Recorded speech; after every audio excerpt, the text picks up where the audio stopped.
Salut les gens, j'espère que vous allez bien.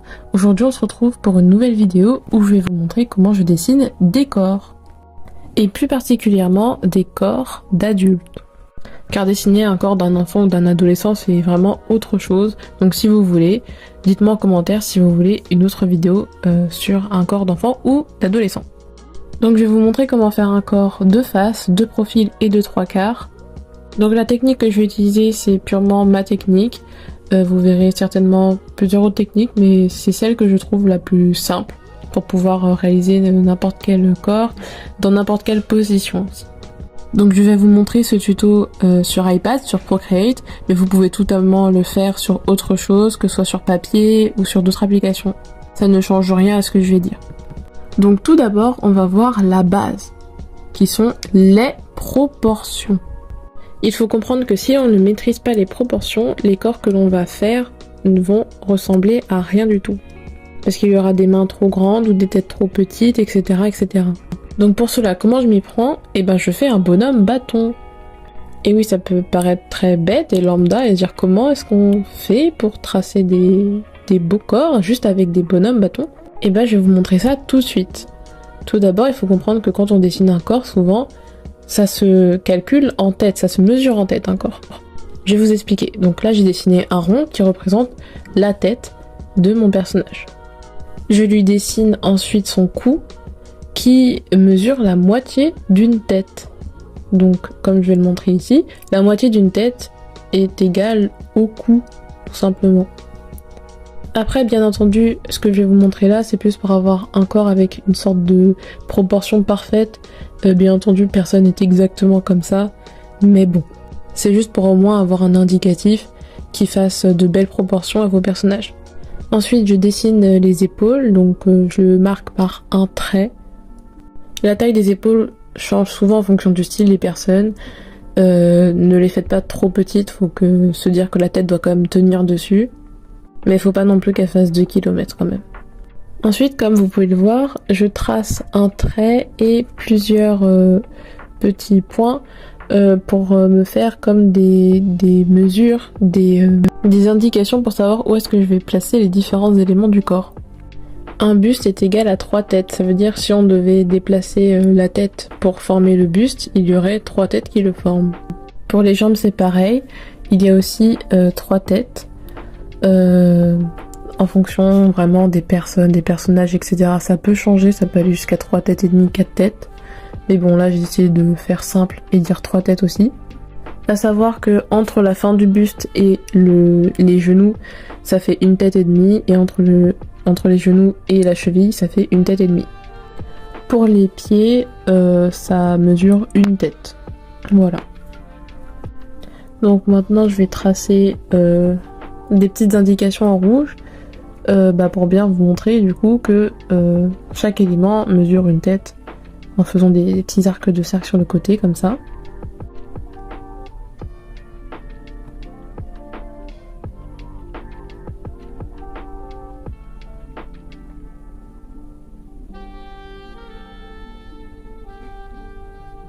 Maintenant pour les bras, c'est pas très compliqué. Là je trace un trait qui part des épaules pour aller jusqu'au trait donc qui finit le buste. L'endroit où le bras s'arrête, ça correspond en fait au poignet.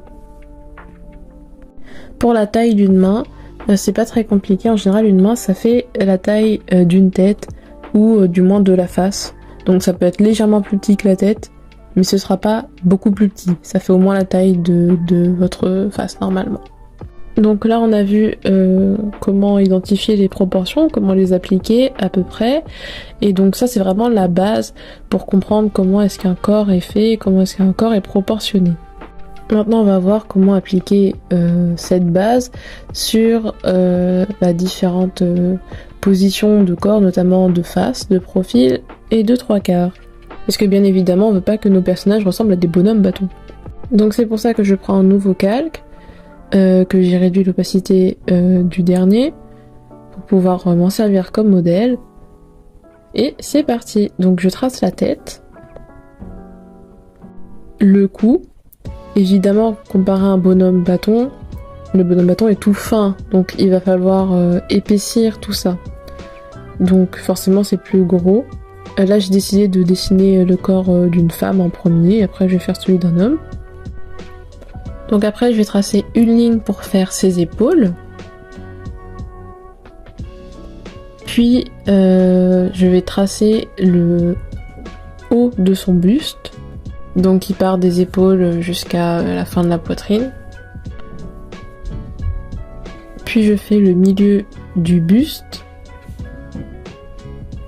Et enfin, après je vais faire le bas, donc le bas-ventre jusqu'au début des cuisses.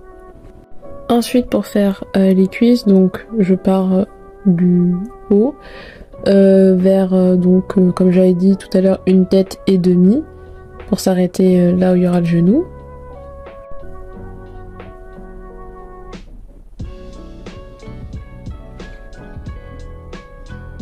Donc ensuite je trace les genoux assez simplement, puis les mollets et la fin de la jambe, la cheville. Et ensuite je trace les pieds avec des formes assez simples. Il faut comprendre que quand on dessine un corps en général, on utilise toujours des formes très simples, très géométriques pour se simplifier la tâche, parce que ça sert à rien d'essayer de faire des choses trop compliquées.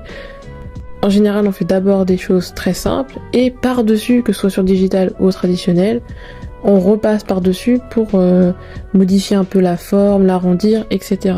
Mais quand on trace juste la base, c'est bien de faire les choses très simplement.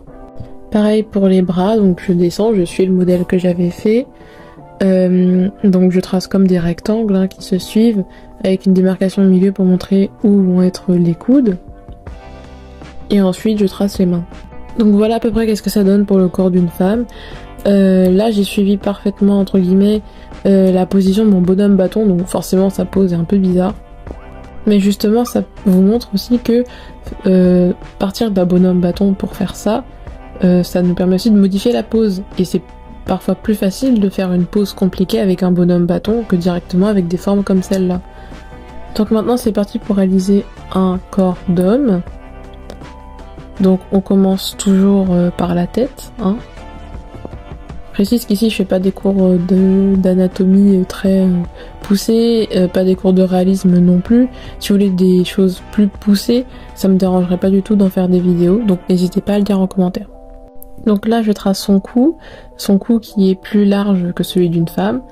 Pour ses épaules pareil, je trace un trait qui est plus grand. Pareil que pour l'autre corps, je trace des points de repère pour savoir le nombre de têtes jusqu'où ça va en fait, donc 3 têtes. Je fais la même chose pour les jambes. Puis je trace son buste, donc avec la même base que pour le corps de la femme, mais avec en étant plus large. Aussi la forme est un petit peu différente. On va voir que son corps va être plus rectangulaire.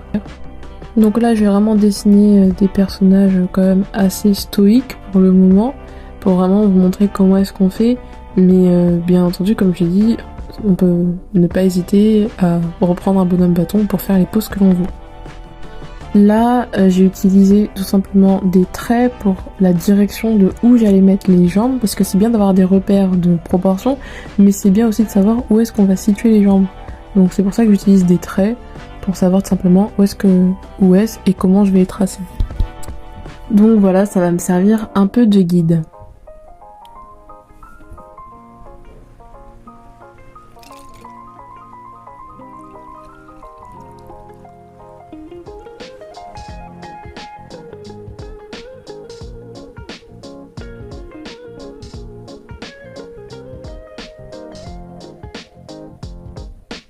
Ensuite je m'attaque aux épaules, donc je fais 2 ronds pour tracer là où va être l'articulation au niveau de l'épaule, puis je refais pareil que pour les jambes, je trace un trait où je mets une délimitation au niveau des coudes et puis les mains. Et après je complète pour former réellement les bras.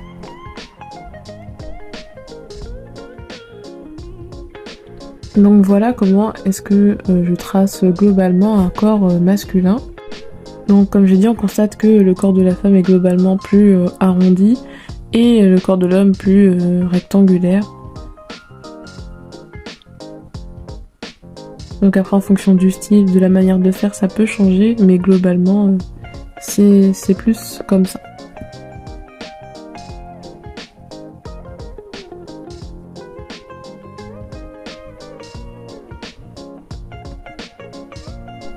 Donc après, là je vais faire un nouveau calque pour vous montrer comment faire un corps, mais cette fois-ci de profil.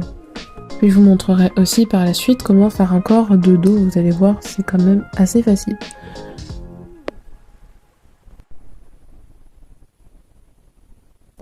Donc pour faire un corps de profil, on continue toujours à faire la même base que l'on a vu tout à l'heure. Donc mon bonhomme bâton, je trace sa tête, une ligne, voilà, pour désigner son corps. C'est-à-dire je me suis pas cassé la tête, vu que je sais déjà que un buste est égal à 3 têtes et les jambes est égal à 3 têtes aussi, donc à force d'entraînement, on a en mémoire les proportions. Et donc on n'a plus besoin de le refaire. C'est ce que je fais ici, je marque juste un trait pour désigner où est le milieu du corps. Là c'est principalement pour montrer à quoi ressemble une personne de profil en bonhomme bâton, mais je le refais à côté quand même pour que ce soit un peu plus détaillé, parce qu'il y a des détails qu'on ne voit pas forcément. Donc comme on le voit ici, j'ai tracé la tête de profil. On voit qu'il y a bien une liaison entre la tête, le derrière de la tête et le cou et les épaules. Je trace l'épaule par un rond. J'utilise toujours des formes géométriques pour faire l'avant, enfin faire le corps tout simplement. Donc le haut du buste, le milieu et le bas. Au niveau de la dernière partie, je fais bien attention parce que c'est l'endroit où il y a les fesses, donc il faut la faire plus bombée à l'arrière. Ensuite, pour que ce soit plus simple pour vous, je trace encore une fois les repères, puis même pour moi ça m'aide toujours. Pour tracer les jambes, je démarque bien l'endroit où il y a le genou et l'endroit où il y a le mollet. Et enfin, je finis par le pied. Ensuite, je reprends là où je m'étais arrêtée pour l'épaule. Donc je fais le bras. Ici, je trace un trait pour que ça me facilite, surtout si la personne se tient bien droite là, de façon un peu militaire. Et après je complète en ajoutant les formes du bras. Donc voilà à quoi ressemble un corps lambda comme ça de profil. Là la position est très très stoïque, hein, on va pas se mentir. Donc bien entendu il y a toujours moyen que les personnages de profil ne ressemblent pas qu'à des bâtons comme ça, forcément. On peut modifier les positions. Sans pour cela que la personne elle soit en quelque sorte en train de bouger, mais tout simplement la rendre plus dynamique en la faisant baisser le dos ou se tenir un peu plus en arrière, en modifiant la position des bras ou tout simplement en décalant un petit peu les jambes ou en les pliant. Ça change, ça peut vraiment tout changer pour le coup. Maintenant on va passer à faire un corps de dos. Et vous allez voir que c'est un peu pareil que pour faire un corps de face. C'est juste que la manière, les attributs changent un petit peu quoi, mais c'est un peu pareil. Donc voilà, on commence toujours par la tête, puis le cou, les épaules.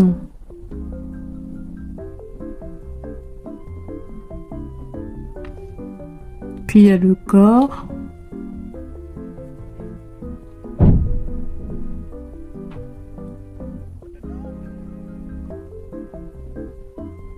Donc ça se trace toujours un peu de la même manière que de face. C'est juste que, par exemple pour les genoux, au lieu que on les voit, on va voir le derrière des genoux. Pareil pour le dos. Puis pour les pieds aussi du coup. Et ensuite je fais les bras et voilà.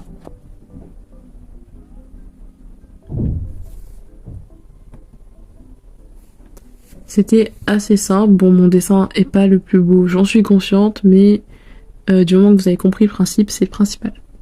Donc maintenant, je passe au corps de 3/4, qui n'empêche pas forcément le plus évident, parce qu'en fonction de la pose du personnage, c'est pas facile. Pourquoi cela? Parce que il y a toute une question de perspective qui rentre en compte. Donc forcément c'est plus compliqué. Ici vous pouvez voir que par exemple au niveau des épaules, il y en aura une qui sera plus grande et une qui sera plus petite. Pas parce que c'est ce qui se passe dans la vraie vie, mais parce que en fonction du point de vue, on aura l'impression que son épaule, enfin ce côté de son corps sera plus grand que l'autre côté. Et donc forcément, si on le voit en vrai, ce phénomène, et ben il faut aussi le faire en dessin, et c'est pas très facile. Ici, je vais vous montrer un exemple assez simple pour comprendre au moins le principe. Mais en fonction des points de vue, ça s'appliquera différemment. Après, sinon au niveau du corps, on garde toujours les mêmes bases.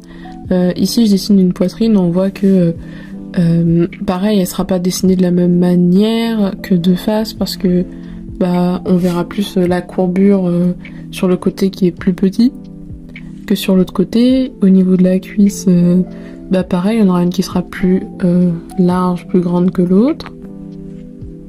Forcément, quand on dessine un personnage de 3/4, il y a des parties qui sont un peu cachées.